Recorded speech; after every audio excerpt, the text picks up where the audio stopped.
L'échographie haute résolution des doigts, vous allez voir que vraiment l'imagerie des doigts a vraiment changé parce que là on est à des fréquences absolument incroyables et on voit des structures que je dois avouer même des fois j'ai du mal à appréhender.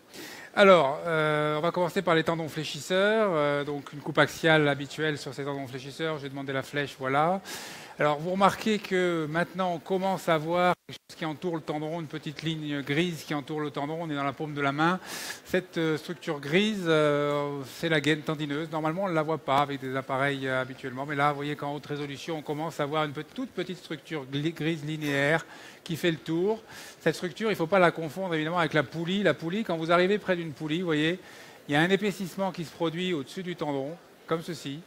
Et cet épaississement, il se traduit également par une atténuation latérale des ultrasons, un cône d'ombre. Je dis toujours que ça ressemble à une tête de fillette avec des couettes sur le côté. Et là, vous êtes certain, quand il y a cette atténuation sur le côté, que vous êtes dans une poulie. Mais vous voyez qu'avec ces nouveaux appareils, on arrive à voir ces poulies, bien sûr, mais on arrive maintenant même à aborder la gaine qui est encore plus fine que la poulie. Mais cette gaine fait le tour et donc il n'y a pas de phénomène d'atténuation puisque la poulie, vous le savez, part sur le côté et fait le tour, complètement le tour du doigt. Donc ça, c'est pour la première poulie. Alors quand on commence au niveau de la paume de la main, donc on n'a pas de poulie au niveau de la paume de la main, et la première poulie se situe à hauteur de la MCP. Donc comme c'est la première, elle s'appelle A1. Et ensuite, c'est assez simple de savoir quelles sont les autres poulies, puisqu'elles alternent entre phalange et articulation. Donc A1 se trouve en regard de la MCP. Vous avez le cartilage ici de la tête de M1. Et quand vous continuez donc doucement, vous passez dans cette poulie A1. Vous la voyez, elle est extrêmement bien visible, épaisse, souvent hypoécogène, même en jouant sur l'aninotropie. Vous voyez les couettes ici. Vous voyez cette poulie continue, elle continue. Et ensuite, vous allez la voir. Alors, il y a une poulie un peu longue. Vous voyez une deuxième poulie chez ce patient qui est une poulie qu'on appelle A1 bis, c'est-à-dire c'est une variante, une poulie A1 dédoublée. On est sur la base de P1, donc c'est normalement pas la poulie A2.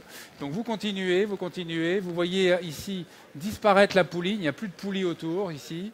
Et vous allez le voir réapparaître un tout petit peu plus loin, de nouveau un renforcement de cette gaine avec des petites couettes qui sont là, on va dire un peu plus timides, moins épaisses, qui est la poulie A2 en plein milieu de P1. D'accord ? Donc A1 MCP, A2 P1, vous continuez, vous voyez la poulie apparaître, elle s'épaissit, elle s'épaissit, elle s'épaissit. On continue, la poulie disparaît, vous vous retrouvez ensuite au niveau de la phalange et de l'IPP. Et là, logiquement, vous avez la poulie A3 en regard de l'articulation. A1 MCP, A2 phalange, A3 IPP. Ensuite, elle disparaît. Vous continuez à voir la disparition de cette poulie. Il n'y a plus rien autour. Et là, vous voyez apparaître en regard de P2 la poulie A4. Donc poulie A4, toujours pareil avec ces phénomènes latéraux d'expansion de la poulie. La poulie A4 disparaît, il n'y a plus de poulie. Et vous vous retrouvez ensuite en regard de l'IPD avec une poulie que vous avez ici qui est la poulie A5 au niveau de l'IPD. Donc c'est facile de voir toutes ces poulies. On arrive à les dérouler assez facilement comme ceci en coupe axiale. Et c'est intéressant de les connaître. D'une part, au niveau de la poulie A1, pour les doigts à ressaut, vous savez que la poulie A1 peut s'épaissir. Normalement, elle fait à peu près moins d'un millimètre. Quand elle fait plus d'un millimètre, généralement, elle commence à devenir un peu conflictuelle avec le tendon. Le tendon va s'épaissir, va faire une tendilopathie. Vous avez un ressaut ensuite par frottement avec la poulie A1. Donc, il faut bien connaître cette poulie A1. La poulie A2, elle est plutôt problématique chez les gens qui font de l'escalade. Cette poulie A2, normalement, elle plaque le tendon à l'os. Et quand on fait en particulier de l'escalade et des prises un peu arquées, eh bien cette poulie va lâcher, c'est-à-dire qu'elle va ensuite, elle va lâcher, elle va s'épaissir et le tendon va s'écarter de l'os. Notamment lorsque vous faites des manœuvres dynamiques. Alors ces manœuvres dynamiques, donc il faut les faire comme ceci, vous voyez, vous mettez sur la poulie et ici et vous faites crocheter le patient. Alors c'est très facile avec ces petites sondes de club de golf. Et normalement, alors on voit tellement bien les tendons là, relâchés. Donc là vous avez les fléchisseurs superficiels, vous avez vu qu'ils se mettent dessous, on va le refaire. Tac, ils se mettent dessous, vous les voyez passer dessous, mais ils restent quand même plaqués à l'os, c'est-à-dire qu'il n'y a pas de diastasis entre le tendon fléchisseur superficiel et l'os. Et avec ça, vous arrivez, donc si vous avez un diastasis, notamment par rapport au côté contralatéral, à déterminer s'il y a eu une rupture de poulie ou non. Alors vous pouvez faire ces testings de poulie sur la poulie A4 également, comme ceci, en coupe axiale, de la même manière. Hein, la poulie A4 retient effectivement le tendon contre l'os quand vous faites des flexions, il n'y a pas de souci. Vous pouvez les faire aussi en coupe sagittale, ces testings. Donc coupe sagittale, comment se présente une poulie en coupe sagittale? Eh bien une poulie en coupe sagittale, c'est, vous voyez, on les voit très très bien comme ça avec des sons de très haute résolution, ce sont des renforcements comme ceci de la gaine du tendon qu'on voit ici. Alors j'ai mis l'extrémité distale ici. Hein. Donc vous avez ici le renforcement de cette poulie et vous remarquez qu'en regard de la poulie, le tendon est complètement plaqué sur l'os.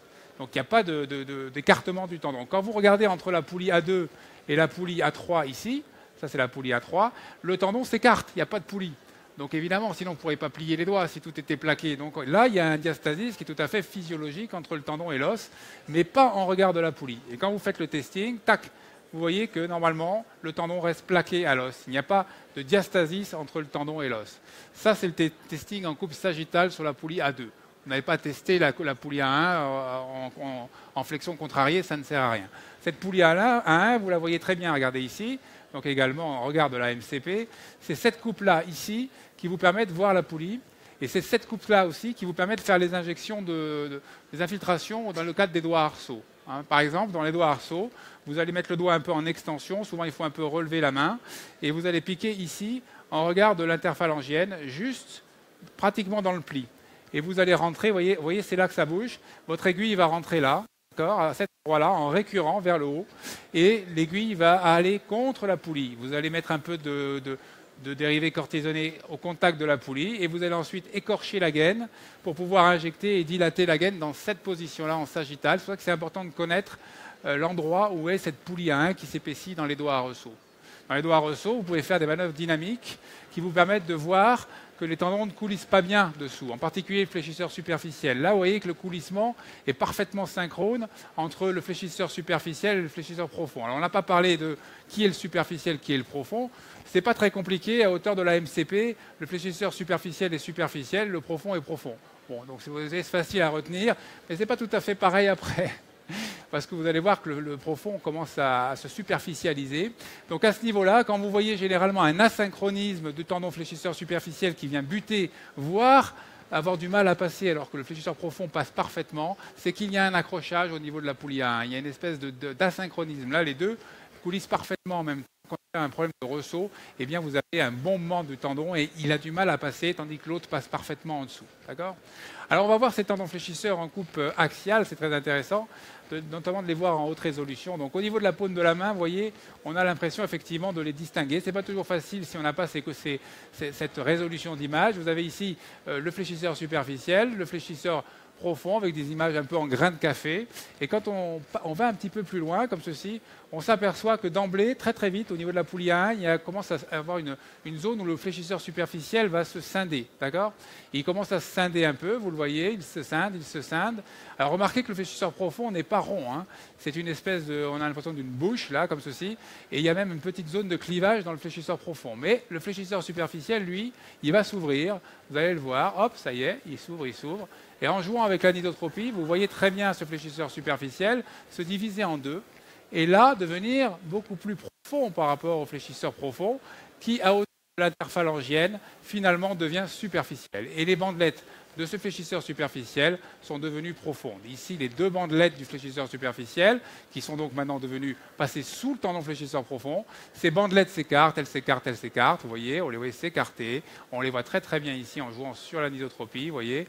Et elles viennent ensuite s'insérer beaucoup plus loin, ici par exemple, ici, sur l'os, au niveau de la base, enfin au niveau de la base de P2. Vous avez vu un peu le cheminement de ces bandelettes, on les voit en revenant en arrière, hop, elles vont revenir, elles vont repasser en superficie, on repasse en arrière, elles vont venir se fusionner, et là on repart en distalité, elles s'écartent, elles passent dessous, et ensuite elles vont s'insérer beaucoup plus loin au niveau de la base de P2. Et on voit parfaitement ces deux bandelettes. Vous savez que vous pouvez avoir des ruptures par plaie sur toutes ces bandelettes des fléchisseurs superficiels, et c'est utile de les connaître, de les voir. On peut aussi les voir en coupe, je dirais, parasagittale. Pour les voir en coupe parasagittale, il faut se mettre à hauteur de l'interphalangienne proximale, se mettre en coupe sagittale sur la partie centrale. Là, vous avez essentiellement le fléchisseur profond. Vous voyez uniquement le fléchisseur profond pour le tester. Il faut bloquer l'interphalangienne et bouger le bout du doigt. Là, vous ne testez que le profond, d'accord? Donc là, vous n'avez que le profond, mais quand vous vous latéralisez un petit peu, hop, vous voyez apparaître, là, vous avez le profond qui est plus épais, vous latéralisez, ah, la bandelette superficielle, et quand vous allez sur le côté, vous la voyez s'insérer ici, sur la base de P2. Vous la voyez en latéral, et puis vous la voyez aussi sans aucun problème en médial, et vous repérez parfaitement en cas de rupture laquelle des deux est rompue. Alors c'est assez intéressant, cette zone où ça se croise, ça s'appelle le chiasma, parce qu'en fait, vous avez une zone où vraiment il y a les deux bandelettes qui viennent se perforer et créer enfin se dédoubler et créer un chiasma. Et c'est souvent là, quand il y a des ruptures du tendon fléchisseur profond, parce que le fléchisseur profond se rompt de manière fermée, c'est-à-dire quand vous accrochez un maillot, par exemple, vous allez détacher en distalité le fléchisseur profond. Le fléchisseur profond, vous savez tous, qui s'insère sur P3, en distalité, sur la troisième phalange. Donc ce fléchisseur profond peut lâcher, il se décroche, et souvent il vient s'arrêter là où il y a ce chiasma. Il est retenu par les bandelettes superficielles, et c'est à peu près par là que vous allez le trouver. Sinon, quand il se rétracte au-delà de cette zone de chiasma, il peut aller pratiquement jusque dans la paume de la main, voire dans le canal carpien. D'accord ? Donc il faut toujours regarder ce fléchisseur profond au niveau de ce chiasma. Vous avez ici, par exemple, la poulie A4, le fléchisseur profond, que vous arrivez à continuer jusqu'en distalité. Donc voilà pour les fléchisseurs, vous avez vu qu'on voit parfaitement les tendons dans les deux plans de l'espace en haute résolution. Dans cette coupe, disons, palmaire, il est aussi utile de savoir où se trouvent les paquets nerveux collatéraux que vous voyez maintenant extrêmement bien cheminer le long des veines et des artères. Vous avez ici le petit nerf collatéral avec l'artère qui bat. Vous voyez qu'on peut suivre ces nerfs collatéraux. C'est très important de les voir dans le cadre des plaies perforantes, savoir s'ils ont été coupés, abîmés. Et donc avec ces sondes haute résolution, on n'a vu plus aucun problème pour voir effectivement ces fléchisseurs. Alors, on va maintenant passer à l'appareil tendineux extenseur rapidement. Il nous reste combien de temps? C'était déjà fini. Combien? 5 minutes. Alors, juste l'appareil extenseur et puis les lésions de Stener pour les ligaments, je vais vous montrer. L'appareil extenseur est un peu plus complexe. Vous savez qu'il y a un tendon extenseur normalement qui peut se dédoubler en fonction des doigts. Parfois, il y en a deux sur l'index. Ce tendon extenseur est ici, vous l'avez ici. À hauteur de la MCP, il est retenu par des bandelettes dites sagittales. Ce sont des petites bandelettes qui le sanglent comme une poulie, mais à la partie dorsale de l'articulation, qui sanglent ces tendons contre l'os. Donc là, vous avez parfaitement les bandelettes sagittales à hauteur de la MCP. Vous voyez qu'ils vont disparaître ensuite. Et ensuite, vous n'avez qu'un tendon ici, jusqu'à hauteur de l'interphalangienne, où là, vous allez aussi le voir se diviser en plusieurs bandelettes. Alors c'est un peu plus compliqué de voir vraiment cette division. On va essayer de la voir après, mais pour l'instant, on va en rester sur les coupes sagittales. Donc là aussi, il y a une division en deux parties, et une des bandelettes, ici, va venir s'insérer sur l'IPP. Ça, c'est la bandelette qu'on appelle médiane de l'extenseur. Elle vient s'insérer sur cette espèce de pente qui est l'interphalangienne, qui correspond à P2. Et donc, cette bandelette-là vient s'insérer là. Et puis, il y a aussi deux autres bandelettes qui vont continuer, qu'on ne voit pas puisqu'elles se sont écartées, et qu'on voit réapparaître sous la forme d'une seule bandelette en distalité, et qui est la bandelette donc, distale de l'extenseur. On va peut-être diminuer la focale, la mettre plus à ras de la... Voilà. Et vous avez ici la bandelette... voilà. La bandelette distale du tendon extenseur, qu'on voit ici, s'insérer sur la deuxième petite pente qui est P3. Vous arrivez à la faire bouger comme ça avec des petits mouvements de mobilisation. Donc on voit très bien cette bandelette distale de l'appareil tendineux extenseur. On verra, on n'a pas tellement le temps de voir en axial ces deux bandelettes, mais quand on les regarde bien, on les voit. C'est comme pour les fléchisseurs superficiels, ces deux petites bandelettes qui sont là et là. Voilà, ces deux petites bandelettes, ce sont les bandelettes latérales qui se divisent au moment de l'interphalangienne pour se regrouper ensuite en distalité. D'accord ? Je vais, pour les tendons extenseurs, en rester là. J'aurais voulu vous montrer deux choses. D'une part, comment on regarde un ligament collatéral médial dans le cas des effets Stener. D'accord ? La clé, c'est ça. C'est cette petite chose. Vous calez votre pouce comme ceci. Vous écartez un tout petit peu le pouce. Et là, vous allez mettre votre sonde, non pas dans le plan coronal strict, d'accord, mais dans un plan qui est un peu oblique, comme ceci, vers le bas. D'accord ? Vers la paume, on va dire ça comme ça. Et quand vous vous mettez comme ça, vous allez dégager parfaitement le ligament d'une traite. Vous voyez, alors la distalité, il faudrait peut-être inverser... Non, c'est bon, c'est bien, c'est comme ça. Donc la distalité est là, d'accord ?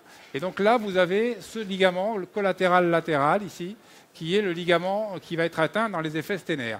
Mais vous avez bien remarqué que c'est pas... Il faut vraiment incliner cette sonde comme ceci. Si vous faites une coupe coronale stricte, vous ne voyez pas bien le ligament. Si vous faites une coupe un peu oblique, il apparaît, les fibres apparaissent, les fibres de ce ligament apparaissent parce que le ligament est oblique. Merci de bien rester, si vous pouvez, comme ça.